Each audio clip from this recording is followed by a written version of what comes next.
ዓለም አቀፍ የስደተኞች ድርጅት እንዳወጣው ጥናት በ2023 የወጣ ጥናት ነው። 72% የሚሆኑት ስደተኞች ወደ ሀገራቸው ሲመለሱ ከዓመታት ልፋት በኋላ ወደ ሀገራቸው ሲመለሱ ባዶ እጃቸውን ይመለሳሉ ይላል። ይህ አይሂዱ፣ አይስሩ፣ አይውጡ የሚል ሐሳብ የለኝም፣ ተቃውሞም የለኝም። የኔ ዋናው ዓላማ የእውነት ድምፅ ዋናው ዓላማ ስኬታማ ስደት ይኑራቸው ነው። ሰላም ጤና ይስጥልኝ። በዓለም ዙሪያ ያላችሁ ውድ ኢትዮጵያውያን እንደምን አላችሁ? እንኳን ወደ የእውነት ድምፅ በሰላም መጣችሁ። እኔ ዶክተር ዝናሽ ብዙ እባላለሁ። ብዙ እህቶቻችን ለስደት ይዳረጋሉ ወይም ደግሞ ስደት ይሄዳሉ።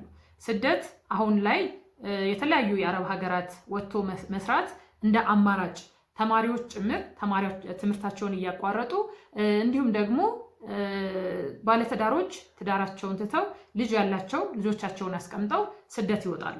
እኔ አይሂዱ፣ አይስሩ፣ አይውጡ የሚል ሐሳብ የለኝም፣ ተቃውሞም የለኝም።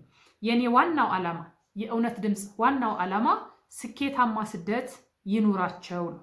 እህቶች ብዙዎቻችሁ 2 ዓመት ሰርቼ ወይም ደግሞ ለጥቂት ዓመታት ሰርቼ ልጆቼን አሳድጋለሁ፣ ራሴን እለውጣለሁ፣ የተሻለ ትዳር ይኖረኛል፣ ቤተሰቦቼን እለውጣለሁ ብላችሁ ነው ስደት የምትወጡት። ነገር የዓለም አቀፍ የስደተኞች ድርጅት እንዳወጣው ጥናት በ2023 የወጣ ጥናት ነው። 72% የሚሆኑት ስደተኞች ወደ ሀገራቸው ሲመለሱ ከዓመታት ልፋት በኋላ ወደ ሀገራቸው ሲመለሱ ባዶ እጃቸውን ይመለሳሉ ይላል። ይሄ እንግዲህ ማለት ከ100 ሰዎች 72 ሰዎች ለዓመታት ሰርተው ባዶ እጃቸውን ወደ ሀገራቸው ይገባሉ ማለት ነው። ይሄ እንግዲህ ምንድን ነው ስንል ስደት ለብዙ እህቶቻችን እድል ሳይሆን እስር ቤት እየሆነባቸው ነው ማለት ነው።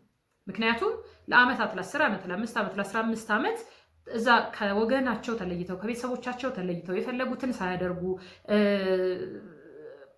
አመቺ ባልሆነ ሁኔታ ውስጥ በከፍተኛ የስራ ጫና ውስጥ በከፍተኛ የሰብአዊ መብት ጥሰት ውስጥ ሳይቀር የሚኖሩ እህቶቻችን ናቸው። ከዚህ ሁሉ ልፋት በኋላ ወደ ሀገራቸው ሲመለሱ ባዶ እጃቸውን ይመለሳሉ ማለት ነው። ስለዚህ ዛሬ በስደት ጉዟችሁ ልትሄዱም ያሰባችሁ እህቶቼ ወይም ደግሞ በስደት ያላችሁ እህቶቼ ልታዳምጡኝ የሚገባ ወይም ደግሞ የሁላችሁንም አዲሶቹንም ስደት ላይ ያላችሁትንም እህቶቼን ህይወት የሚቀይር መሰረታዊ ነጥቦችን በጥናት አስደግፌ ይዤላችሁ መጥቻለሁ። ዛሬ ለራሳችሁ የሚሆን 5 እና 10 ደቂቃ መድባችሁ ይህን ቪዲዮ እስከ መጨረሻው ድረስ እንድታዩት እጋብዛችኋለሁ። መጀመሪያ ከችግሩ እንጀምራለን። ችግሩ ምንድን ነው ብለን እንነሳለን። ከዛ በኋላ ወዴት እንሄዳለን? ወደ መፍትሄው እንሄዳለን። ችግሩ ምንድን ነው ስንል አሁንም በጥናት የተደገፈ ማስረጃ ነው ማመጣላችሁ። በኢንተርናሽናል ሌበር ኦርጋናይዜሽን የተጠና በ2024 የተጠና ወይ ደግሞ የወጣ ሪፖርት አለ። ይሄ ሪፖርት ምንድን ነው የሚያሳየው? ዋናው ችግር እህቶቻችንን ለዓመታት ልፋትና መጨረሻም ወደ ባዶ እጅ ወደ መመለስ የሚያደርሳቸው ችግር ምንድን ነው ይላል መሰላችሁ? የመረጃ እጥረት ነው ይላል። የመረጃ እጥረት ነው። መረጃ ከሌላቸው ስደተኞች መካከል 65%፣ ያ ማለት ከመቶዎቹ ሰዎች 65ቶቹ ሰዎች ማለት ነው የሚሆኑት ለከፋ በደልና ለግዳጅ ስራ ይጋለጣሉ ይላል። ለምን ስንል መረጃ ስለሌላቸው። ሌላኛው ችግር አሁንም እንደ ኢንተርናሽናል ሌበር ኦርጋናይዜሽን 2024 ሪፖርት ምንድነው የሚለው? የ5 ዓመት ዓመቱ ዑደት ይሄ ማለት the 5 years cycle ነው የሚለው። the 5 years cycle ይሄ የ5 ዓመት ዑደት ምንድነው? በጥናቱ መሰረት ማለት ነው 5 ዓመት አንድ ስደተኛ አሁን በተለይ መጀመሪያ አሁን ገና ለመጀመሪያ ጊዜ ወደ ስደት የምትወጡ እህቶች እዚህ ጋር በደንብ እንድታዳምጡኝ ይፈልጋለሁ። መጀመሪያ ሁሉም ሰው ሲሄድ የ2 ዓመት ኮንትራት ነው የሚሄደው። ከዛ በኋላ ግን 2 ዓመቱ ያልቅና የፈለግነው ነገር ሳይሟላልን ሲቀር ቆይ ለምን 2 ዓመት አልጨምርም? አሁንም ደግሞ 2 ዓመቱ ያልቅና አሁንም የፈለግነው ነገር ሳይሆን ሲቀር ቆይ ሌላ 2 ዓመት ልጨምር፣ 4 ይሆናል። ከዛ በኋላ 1 ዓመት መጨረሻዋ 1 ዓመት ቆይ በቃ ልግባ አሁን ወደ ሀገሬ፣ አይ ልቆይ እዚሁና ልስራ የሚል ከራሳችን ጋር ውዝግብ ውስጥ እንገባና 5 ዓመት ይሆናል ማለት ነው። እንግዲህ ጥናቱ እንደሚያሳየው አንድ ስደተኛ 5 ዓመት በሞላው ቁጥር ልመለስ ወይስ ልቅር የሚል ወሳኝ ጫና ውስጥ ይወድቃል። እንግዲህ አሁን ይሄ ሁለት ነገር አለው። አንደኛ 5 ዓመት ሙሉ ከሀገር ስንርቅ የኢትዮጵያውን ኑሮ እየረሳ ነው፣ ያኛውን እየለመድን ቢሆንም ባይሆንም ተመችቶንም ይሁን ሳይመቸን ብቻ ገንዘቡንም እየለመድ ነው። አሁን ኢትዮጵያ ብመለስ ከዚህ በኋላ ይሄን ያህል ገንዘብ አላገኝም፣ ስለዚህ እንደዚህ የሚጫና ውስጥ እንገባና እዛው የመቅረት እድላችን ከፍተኛ ይሆናል ማለት ነው። መረጃና እኔ እንደውም ጥናቱ የመረጃ እጥረት አለ እንጂ የመረጃና የእቅድ ማጣት ነው የምለው እኔ።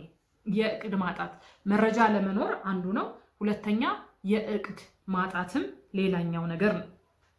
ሌላኛው አንደኛው የመረጃ እጥረት ነው። ሁለተኛው ምንድነው? የገንዘብ ብክነት።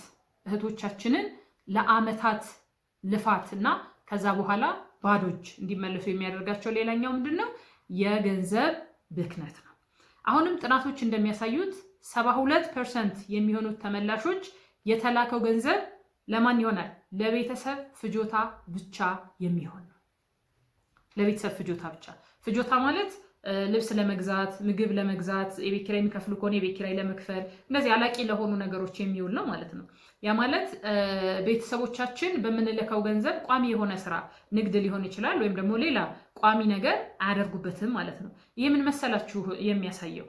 የምንልከው ገንዘብ ለዕለት ከዕለት ፍጆታ የሚውል ከሆነ ሁሌም ቢሆን ቤተሰቦቻችን የእኛን እጅ ነው የሚጠብቁት ማለት ነው። የሆነ ጊዜ ረድተናቸው ከዛ በኋላ ቆመው በራሳቸው እንዲቆሙ አንተዋቸው። ሁሌም እኛ እየረዳናቸው እንዲቆዩ ነው የምናደርጋቸው። ስለዚህ ይሄ በሆነ ቁጥር የ5 ዓመት ዑደት ውስጥ እንገባለን ማለት ነው። ይሄ 5 ለምን ተመረጠ ካላችሁኝ እንደ ጥናቱ እንደሚያሳየው ከሆነ ይሄ የ5 ዓመት ዑደት ጥናቱ እንደሚያሳየው ከሆነ 5 ዓመት የአካልና የአእምሮ ድካም ከፍተኛ ደረጃ የሚደርስበት ነው ይላል። 5 ዓመት አካላችንም አእምሯችንም የሚደክምበት ደረጃ ነው ይላል። እንግዲህ እህቴ 5 ዓመት አልፎሽ አገርሽ ካልገባሽ ከማህበረሰቡ ጋር የመቀላቀል እድልሽ በጥናቱ መሰረት ማለት ነው 40% ይቀንሳል ይላል። 40% ይቀንሳል። ከዛ እህቶቻችን ምን ይሆናሉ? በስደት ሰንሰለት ውስጥ ታስረው ይቀራሉ ማለት ነው። የስደት ሰንሰለት ማለት እንግዲህ በቃ በስደት በዛው መቅረት ማለት ነው። በዛው መቅረት እውነትም እኔም ራሴ ባጠናሁት አጭር የዳሰሳ ጥናት ያረጋገጥኩት ነው። ረጅም ዓመት የቆዩት እህቶቻችን ሌላም ምክንያት አለ። ከዚህ ጋር በቀጣይ ቪዲዮ በተከታታይ ስለምመጣ በቀጣይ ቪዲዮ ይዤላችሁ የምመጣው ረጅም ዓመት 10 ዓመት 15 ዓመት ከ5 ዓመት በላይ 6 7 8 ዓመት 10 10 ምናምን ዓመት የቆዩት እህቶች መጠይቅ አዘጋጅቼ በትኜላቸው ነበር እና መጠይቁን ሲሞሉ ስንት ዓመት ቆይሽ? ይሄን ያህል ዓመት ቆይቻለሁ እና መች ትመለሻለሽ የሚል ጥያቄ አለ። አላውቀውም ነው የሚሉት። ይሄ ማለት በስደት ሰንሰለት ውስጥ ታስረዋል ማለት ነው። ለዚህ እንግዲህ እኔም በግሌ ምስክር ነኝ። ታዲያ ችግሩ ይሄ ከሆነ መፍትሄው ምንድን ነው? ችግሩ መፍትሄዎችን ይዤላችሁ መጥቻለሁ። አንደኛው መረጃሽን አጠናክሪ። ከመሄድሽ በፊት ሊሆን ይችላል። መረጃ ሳይኖርሽ የሄድሽው እህቴ ደግሞ እዛው ሀገር ሆነሽ መረጃሽን አጠናክሪ። በተለይ ያልሄዳችሁ እህቶቼ ወይ ደግሞ ለመሄድ በዝግጅት ላይ ያላችሁ እህቶቼ ወይም ደግሞ የመሄድ ሀሳብ ያላችሁ እህቶቼ የምትሄዱበትን ሀገር ባህል እወቁ፣ መረጃ ይኑራችሁ። እንዲሁም ደግሞ የተለያዩ መብትሽን ሊያስከብሩ የሚችሉ ተቋማት ይኖራሉ። የነዛን ተቋማት ማንነት፣ የስልክ አድራሻ፣ ሌሎችም አድራሻዎችን ያዢ። ሌላኛውና ዋነኛው ነገር ስለምትሄጅበት ሀገር የስራ ውል አንድ ጥናት አንብቤ ነበር። ምን ይላል? በተለይ አዳዲስ የሚሄዱ እህቶቼ ቋንቋ አይችሉም። ቋንቋ ስለማይችሉ በደንብ ቋንቋውን ስለማያውቁት የሚያስፈርሟቸው ውል ደግሞ አሁን ተቀይሮ ከሆነ አላውቅም፣ ቀደም ያለ ጥናት ነው ያየሁት፣ በዛ ሀገር ቋንቋና የስራ ውል መሰረት ነው። እህቶቻችን ለመጀመሪያ ጊዜ ከቤት የሚወጡ እንደመሆናቸው ብዙ ጊዜ አንዳንዶቹም እድሜያቸው ሳይደርስ ነው የሚሄዱት። ስለዚህ ያንን ኮንትራት ውል እንዴት ነው፣ ምንድነው፣ ምን ይላል የሚለውን በአግባቡ ሳይረዱ ነው ውል የሚፈርሙት። ይሄም ሌላ ችግር ነው። ስለዚህ ሆናልና ያ ምንድነው አሁንም በሌላ ቪዲዮ ይዤላችሁ እመጣለሁ። ሁለተኛው የ50-30-20 የገንዘብ መርህ፣ የገንዘብ አያያዝ የሚባል አለ። ይሄንን የ50 30 20 የገንዘብ አያያዝ በቀጣይ ቪዲዮ ይዤላችሁ እመጣለሁ። አሁንም ከዚህ ቀጥሎ ባለው ማለት ነው። ስለዚህ ይሄንን ከቤተሰቦችሽ ጋር መወያየት፣ ቁጭ ብለሽ ከቤተሰቦችሽ ጋር መወያየት። ደሞዜን የምልከው ከፍዬ ነው። ለማን በሚቀጥለው። ሶስተኛው የመውጫ እቅድ ይኑርሽ፣ ወይም የመመለሻ እቅድ።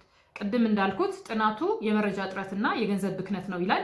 እኔ ደግሞ ሶስተኛ የጨመርኩበት ካየሁት ከራሴ ጥናት ማለት ነው የጨመርኩበት በግምት ሳይሆን ከራሴ ጥናት የጨመርኩት የእቅድ ማጣት ነው። ሶስተኛው የእቅድ ማጣት ነው።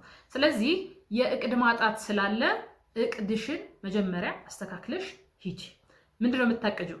ይሄን ያህል ዓመት እሰራለሁ፣ ይሄን ያህል ዓመት ስሰራ ይሄን ያህል ገንዘብ አገኛለሁ፣ ይሄን ያህሉን ለእንደዚህ አደርጋለሁ፣ ይሄን ያህሉን ደግሞ ለእንደዚህ አደርጋለሁ። ያው የእያንዳንዳችን ፍላጎትና እቅድ ስለሚለያይ ነው እንግዲህ ለዚህ ብዬ ማላችሁ ብለን አቅደን ስንወጣ ስራችንን ስንጀምር ወደዛ ደግሞ ይሄን ያህል ዓመት ቆይቼ ለምሳሌ 3 ዓመት ሰራለሁ 4 ዓመት ሰራለሁ ካል 4 ዓመቱን ሰርቼ ስመለስ ሀገር ቤት ስመለስ ደግሞ ይሄንን እሰራለሁ ብለን አቅደን መሄድ አለብን። ካለዛ እንደ ቅድም እንደተባለው የ5 ዓመቱ የስደት ሰንሰለት ውስጥ እንገባና መውጫ ቀዳዳ ይጠፋብናል ማለት ነው።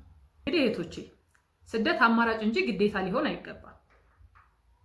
ረጅም ዓመት ለፍተሽ ለብዙ በዙሪያሽ ላሉ ሰዎች በተለይም ለቤተሰቦችሽ መኖሪያ ቤት ሰርተሽ ለእህት ለወንድሞችሽ የሚፈልጉትን ሁሉ አድርገሽ የሚማሩትን አስተምረሽ የሚያገቡትን እንዲያገቡ የሚወልዱትን እንዲወልዱ የቻልሽውን ሁሉ ድጋፍ አድርገሽ መጨረሻ ላይ አንቺ ጎጆ የሌለሽ መጠለያ የሌለሽ መሆን የለብሽ።